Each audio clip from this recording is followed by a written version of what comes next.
ఎప్పుడు వచ్చే విధంగా మాత్రం రాలేదు. ఆటపాటలతో డప్పు వాయిద్యాలతో అట్లా వస్తుంటే చాలా బ్యారికేడ్స్, అంటే ఒక దగ్గర వదిలేరు, మళ్ళీ ఇంకో దగ్గరకు వచ్చేసరికి ఇంకో బ్యారికేడ్. మీరు చెప్పినట్టు మాతో 5 మందిని పంపిస్తానంటే అది కూడా పంపించలేదు. ఒకరిద్దరిని లాస్ట్ వరకు ఒకరినో ఇద్దరినో పంపించారు. ఒడిబియ్యం మిస్ అయిపోయాం మేము అక్కడే, ఒడిబియ్యం కూడా వెనక్కి అయిపోయినాయి. సరే ఇవన్నీ అయ్యాయి, సంతోషంగా వాయిద్యాలను పెడతానన్నారు. ఇదంతా తర్వాత చెప్తాను. ఫస్ట్ బోనం పడిపోయిందా లేదా అనే క్లారిటీ ఇస్తా. బోనం పడలేదు. ఇప్పటి వరకు అయితే నా ఇన్నేళ్ల చరిత్రలో, ఇన్నేళ్ళు నేను బోనాలు ఎత్తుతున్నాను, ఎప్పుడు పడలేదు. సో ఈసారి కూడా పడలేదు.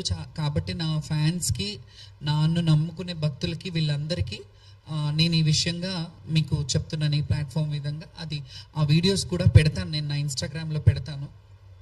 నేను వెళ్ళి బోనం ఎక్కించేది, కాకపోతే అసంతృప్తితో వెళ్ళిన మాట వాస్తవమే. ఎందుకంటే ఎప్పుడు ఆనందంగా ఆటపాటలతో, మీ అందరికీ తెలుసు, గత వీడియోలు చూస్తే వాయిద్యాల నడుమ, డప్పు సప్పుళ్ళ నడుమ అమ్మవారి పూనకంతో వెళ్ళే వాళ్ళము.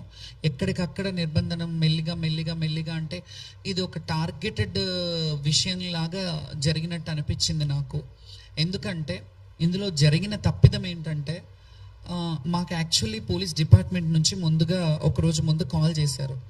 వెళ్ళాం, మీటింగ్కి రమ్మనంటే వెళ్ళి వాళ్ళు చెప్పిన టైమింగే, మీరు లక్షలాది మంది వస్తారు, ఈ లక్షలాది మందికి ఇబ్బంది కావద్దంటే మీరు ఈ టైంలో రండమ్మా, మీకు ఏ ఇబ్బంది ఉండదు, మిమ్మల్ని సాఫీగా పంపిస్తాము. మోరోవర్ అందులో ఇంకో మాట చెప్పింది ఏంటంటే, హామీ ఇచ్చింది, ఇది కూడా వీడియోలు ఉన్నాయి, నేను పెడతాను ఇవి. వాళ్ళు ఏం హామీ ఇచ్చారంటే, బ్యారికేడింగ్ పోలీస్ స్టేషన్ ఎక్కడి వరకు ఉందో అక్కడి వరకు మీ వాయిద్యాలతో రండి, అక్కడి నుంచి లోపల వరకు మేము పెడతాము. కల్చరల్ డిపార్ట్మెంట్ నుంచి మేము కల్చరల్ టీమ్ని పెడతాము, ఆ వాయిద్యాలతో మీరు వెళ్దురు, కానీ ఎవరు వచ్చినా మీకు ఘన స్వాగతం పలుకుతాము అనే మాట చెప్పారు. ఆ ప్రపోజల్ మేమే అంతకుముందు ఉన్నప్పటి నుంచే పెట్టాము. గతంలో మంచిగా జరిగినప్పుడు మంచిదని చెప్పాము, బాగాలేనప్పుడు బాగాలేదని చెప్తాము. మంచిగా జరిగినా బాగాలేకపోయినా ఎలాగైనా సర్దుకోవాలనే విషయం మీ తత్వం మాకు బోధపడలేదు, ఎలా సర్దుకోవాలి. ఎందుకంటే లక్షలాది మంది వచ్చే భక్తుల్లో మేము ఎన్నో సంవత్సరాలుగా మా జీవితాన్ని అమ్మవారికి అంకితం చేసి, మా జీవితంలో ఎన్ని ఒడిదుడుకులున్నా, ఎన్ని కష్ట నష్టాలున్నా, ఏ బాధలున్నా, ఎండ వాననక ఏది ఉన్నా, ఏది వచ్చినా, ఎలాంటి అవాక్కులు చెవాకులు వచ్చినా ఖచ్చితంగా సంవత్సరం అంతా ఆషాఢ మాసం ఎప్పుడు వస్తుంది, అమ్మకు బోనం ఎప్పుడు పెట్టాలి, మేము ఎప్పుడు వెళ్ళాలి, మేము ఎప్పుడు అలంకరించుకొని అమ్మకు కనపడాలి. ఎందుకంటే అలంకార ప్రియురం మేము, మా జీవితాలే అమ్మవారి సేవకు అంకితమైన వాళ్ళము.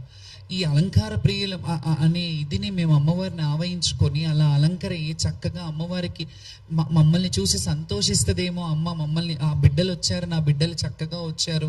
ఎప్పుడైనా ఒక తల్లికి బిడ్డను చూసినప్పుడు వాళ్ళు చక్కగా ఉన్నారు, వాళ్ళు మంచిగా ఉన్నారంటేనే, వాళ్ళు హెల్త్గా వెల్త్గా అన్ని విధాలుగా బాగున్నారంటేనే అమ్మకు ఆనందం. అట్లాగే మేము అమ్మ బిడ్డలం కదా, మా తల్లిదండ్రులు అది ఉన్నా జీవితంలో వివక్షతకు గురైన జీవితాలు మావి. ఎవరికీ తెలియదు మా లొసుగులు ఏముంటాయి, మా మంచి చెడ్డలు ఏముంటాయి, మేము ఎలా అనుభవిస్తుంటాం, మా జీవన విధానం ఏంటి, మా జీవన శైలి ఏంటి ఎవరికి తెలియదు. మేము అలంకారం చేసుకొని వస్తాం, వాళ్ళకేంటి అన్నట్టు ఉంటారు. కానీ మేము కూడా ఎవరి ముందు అలా ప్రొజెక్ట్ చేయొద్దు అనుకుంటాం. ఎలా అంటే, మాకేదో సింపతి చూపించాలి, ఎవరో వచ్చి సింపతి చూపించాలని ఏ రోజు ఆలోచించాం. మేము స్ట్రాంగ్గా, మా హక్కు, మా రైట్ ఇది, బోనాల కల్చర్ని రిప్రజెంట్ చేయడం మా హక్కు. బోనాల పండుగని ముందుకు భావితరాలకు చూపించాలి. ఈ కల్చరల్గా హిందుత్వంలో ఉన్న ఈ బోనాల పండుగ ఏదైతే ఉందో, బడుగు బలహీన వర్గ బిడ్డలు ఏదైతే చేసుకుంటున్న పండుగ ఉందో, ఈ పండుగని మేము చూపించడానికి ముందు భావితరాలకు చూపించాలి. ఇలా ఉంటాయి దేవాలయాలకు కట్టుబడి, మేము దేవాలయాలకి ఎలాగైతే మేము కట్టుబాట్లు ఉండి కొన్ని దేవాలయాలని ప్రమోట్ చేస్తున్నాము, అవన్నీ గతంలో చూసినట్టయితే ఇన్ని వేల లక్షల మంది వచ్చేవాళ్ళు కాదు కదా. కొంతవరకు జనాలు వచ్చేవారు, జాతర అంటే జాతరలా జరిగేది. మేము ఎంతమంది 2004 పేపర్ కటింగ్స్ కూడా చూపిస్తాను. నేను చాలా పేపర్ కటింగ్స్ కూడా తీసుకొచ్చాను, ఎందుకంటే మీకు చరిత్ర తెలియాలి. నేను ఎప్పటి నుంచి అమ్మవారి సేవ చేస్తున్నాను, ఎప్పటి నుంచి లైమ్ లైట్లో ఉన్నాను. లైమ్ లైట్లో నేను నిన్న వచ్చి ఏదో కొందరు ఏమని వాపోయారంటే సోషల్ మీడియాలో, ఆమె పబ్లిసిటీ స్టంట్ కావాలి అని అన్నారు. పబ్లిసిటీ స్టంట్ కావాలంటే ఈ ప్లాట్ఫామ్ అక్కర్లేదు. నేను 2012లో 2011లో వీరంగం అనే సినిమా చేశాను. నేను అందులో హీరోయిన్ని. అందులో జోగిని వ్యవస్థ గురించి నేను పెట్టాను. నాకు లైమ్ లైట్ కొత్త ఏం కాదు. నేను పుట్టి బుద్ధిరిగినప్పటి నుంచి లైమ్ లైట్లోనే ఉన్నాను.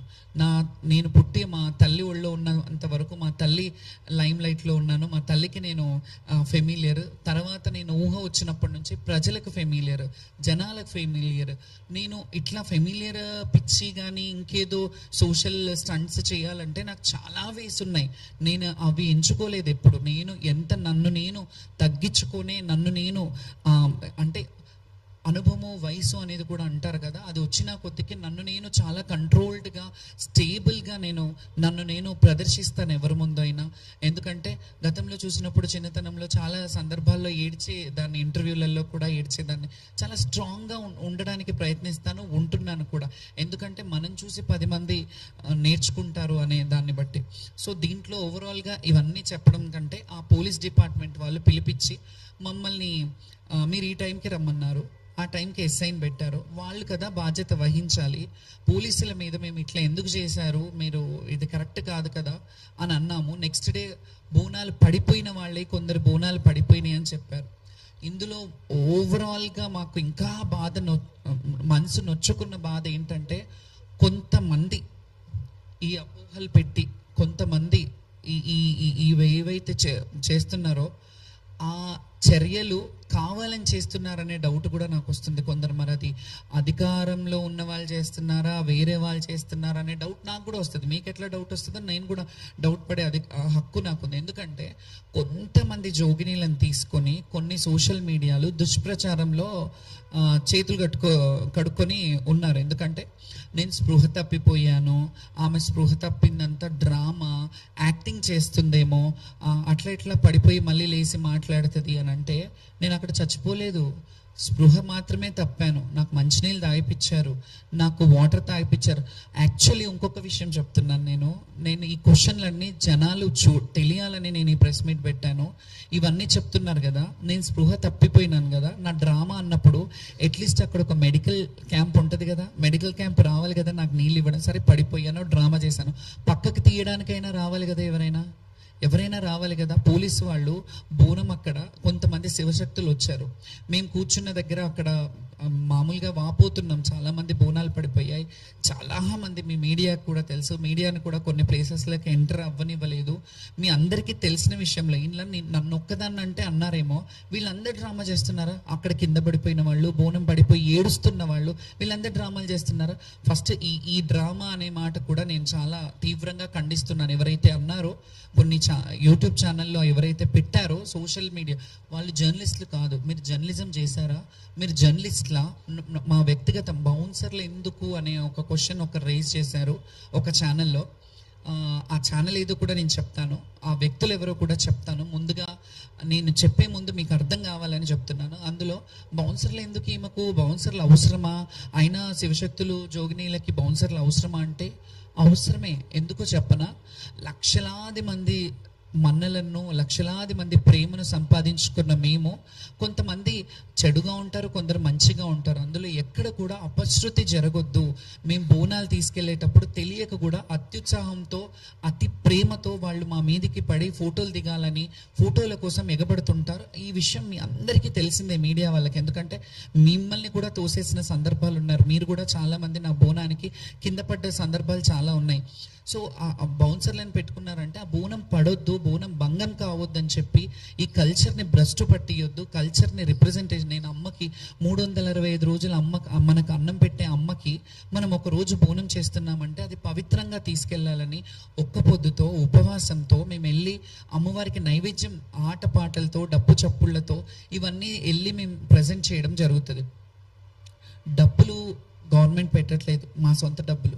మేము అలంకరించుకునే అలంకారం మా సొంత డబ్బులు, మేము వేసుకునే పూలదండలు మా సొంత డబ్బులు, మేము పెట్టుకునే బౌన్సెస్ కూడా మా సొంత డబ్బులతో, మా వ్యక్తిగత డబ్బులతో మేము ఖర్చు పెట్టుకుంటాం. ఎందుకంటే కల్చర్ని రిప్రజెంట్ చేయడం మాత్రమే మాకు తెలుసు.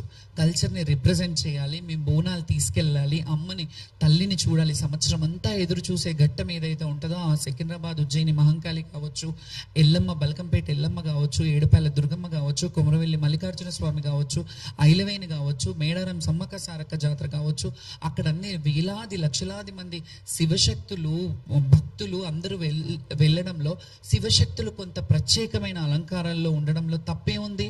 మేము ఇట్లా రెడీ అవుతారు, ఒక ఆడవాళ్ళు ఒక వ్యక్తిగత ఇదిని మీరు డ్రెస్సింగ్ని లేకపోతే మేము రెడీ అయ్యే విధానాన్ని మీరు బయట వేరేగా పోర్ట్రేట్ చేస్తున్నప్పుడు మీకు కొంచెం కూడా సిగ్గు అనిపించట్లేదా? అట్లా ఒక వ్యక్తిని మీరు అంటే బట్టల దుస్తుల రూపంలో కానీ లేకపోతే ఇంకా మా వేషధారణ రూపంలో డీగ్రేడ్ చేయడం కాదా ఇది?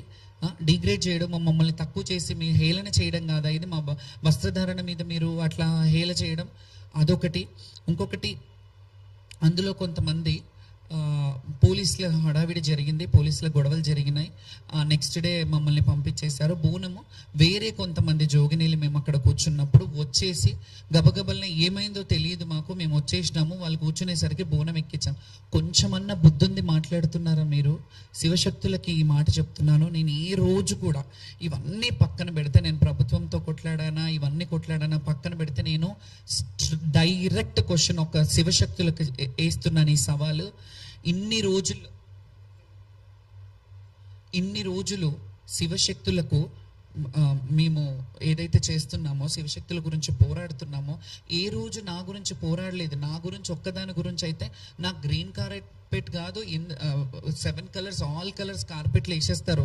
నేను నా క్యాలిబర్ ఏంటో నాకు తెలుసు, కానీ నేను ఏ రోజు అలా అడగలే. మా శివశక్తులకు ఒక క్యూ లైన్ పెట్టండి, మా బోనాల వాళ్ళు ఇన్ని కిలోల బరువును ఎత్తుకొని ఉంటారు, మా బోనాలు ఎత్తుకునే శివశక్తులు బోనాల వాళ్ళు కానీ మహిళలు ఉంటారు, చిన్నపిల్లలతో వస్తుంటారు, చిన్నపిల్లల్ని బిడ్డలని చంటి బిడ్డలని ఇళ్లలో పెట్టి బోనం ఎత్తుకోవాలి, అమ్మకు ఆ రోజు బోనం చేయాలనే తపనతో చాలా వేలాది మంది భక్తులు వస్తుంటారు. వీళ్ళందరి గురించి నేను పోరాడితే మీరు ఈరోజు కొంతమంది శివశక్తులు పనిగట్టుకొని ఆమె పబ్లిసిటీ స్టంట్ చేసిందేమో, ఆమె మాకు ఈఓలు పిలిచారు, మాకు ఎండోమెంట్ వాళ్ళు పిలిచారు, ఈ ఆఫీసర్ బాగా రిసీవ్ చేసుకున్నాడు, ఆ ఆఫీసర్ బాగా రిసీవ్ చేసుకున్నారు అని చెప్తున్నారు కదా. వాళ్ళకి నేను ఒక సవాల్ వేస్తున్నాను, ఒక ప్రశ్న అడుగుతున్నాను. మీకు ఆ ప్లాట్ఫామ్ వాళ్ళు మిమ్మల్ని పిలుస్తున్నారు చూడు, ఆ ప్లాట్ఫామ్ వాళ్ళు పిలవడానికి కారకురాలు బాధ్యురాలని నేను. ఎందుకంటే ఎన్నోసార్లు రోడ్ల మీద కూర్చొని, ఎన్నోసార్లు ఉద్యమాలు చేసి, ఎన్నోసార్లు మా శివశక్తుల హక్కుల గురించి పోరాడాను. నేను ఇప్పుడు కూడా ఎవరో అన్నారని నేను పోరాటం ఆపను. ఎందుకంటే నన్ను నమ్ముకొని ఉన్న వాళ్ళు కూడా చాలామంది ఉన్నారు. చాలామంది శివశక్తులకి వాళ్ళకి రోజు కూడా పూట కూడా గడవని శివశక్తులు ఉన్నారు. చాలామంది చచ్చిపోతే వాళ్ళ అంతిమ సంస్కారాలు, దహన సంస్కారాలు చేయడానికి కూడా డబ్బులు లేని శివశక్తులు చాలామంది ఉంటే చాలామందికి చేశాం. ఇవన్నీ పబ్లిసిటీ చేసుకోవాలంటే ఎప్పుడో చేసుకోవచ్చు, కానీ మేము అలా పబ్లిసిటీ కాదు. శ్యామలకు ఒక శివశక్తిగా 200-300 సంవత్సరాలు నా అకౌంట్లో వేసుకొని అన్ని రోజులు బ్రతకాలని రాలేదు. నేను ఉన్నన్ని రోజులు 4 రోజులు బ్రతికినా, ఆ 4 రోజుల్లో ఒక 10 మందికి సేవ చేయాలి. ఒక శివశక్తులు, నేను ఈ కల్చర్లో ఉన్నాను, నా కల్చర్ని బాగుపడాలి, నా కల్చర్ ఎదుగుదలని నేను చూడాలి. ఈ బోనాల కల్చర్లో ఎవరైతే జోగినీలు ఉన్నారో, శివశక్తులు ఉన్నారో వాళ్ళు కూడా ఉన్నతమైన స్థాయిలో ఉండాలి, ఉన్నత పొజిషన్లో చూసి నేను సంతోషించాలి. ఎందుకంటే నేను సినిమాలు చేశాను, నేను డాక్టరేట్లు తీసుకున్నాను, ఇవన్నీ ఒక్క రోజులో అవ్వలేదు. నేను నా 35 ఏళ్ళ శ్రమ, నా 35 ఏళ్ళ కష్టాన్ని ఎవరో వచ్చి అనామకులు వచ్చేసి నువ్వు ఇట్లా అని అంటే పడడానికి ఇక్కడ ఊరుకోవడానికి లేదు. నేను ఎంత కష్టపడితే నాకు ఆ సర్వీస్ వచ్చింది. దాని తర్వాత కొంతమంది పనిగట్టుకొని వాళ్ళు స్పృహ తప్పిపోయి డ్రామా చేశారన్నారు. నేను అదే అడుగుతున్నా, నేను స్పృహ తప్పిపోయి డ్రామా చేస్తే అక్కడ కనీసం అట్లీస్ట్ ఒక మెడికల్ క్యాంప్ వాళ్ళు ఎవరైనా వచ్చి నన్ను లేపారా, ఎవరైనా పక్కకు జరిపారా, పోనీ అంబులెన్స్లో తెచ్చి నన్ను హాస్పిటల్కి పంపించారా? మీరు చేస్తున్నారంటే అది చెయ్యాలి కదా. నేను అక్కడ 2 నిమిషాలు పడ్డాను, 2 సెకండ్లు పడ్డాను, 5 నిమిషాలు పడ్డాను, కానీ పోలీసు వాళ్ళు అయితే వచ్చి పక్కకు జరపాలి కదా.